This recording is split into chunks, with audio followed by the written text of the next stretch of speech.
সরকারের দুই মন্ত্রী ও প্রতিমন্ত্রী স্পিকার ও ডেপুটি স্পিকার হিসেবে দায়িত্ব নেওয়ার পর দুটি মন্ত্রণালয়ের নতুন মন্ত্রী ও প্রতিমন্ত্রীকে দায়িত্ব দেওয়া হয়েছে।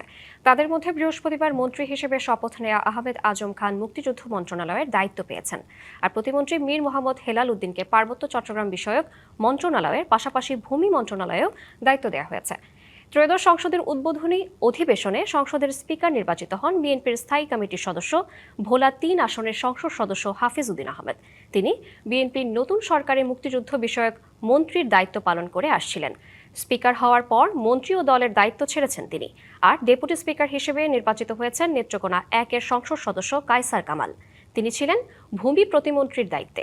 সরকার এখন মন্ত্রী আছেন ২৫ জন আর প্রতিমন্ত্রী ২৩ জন।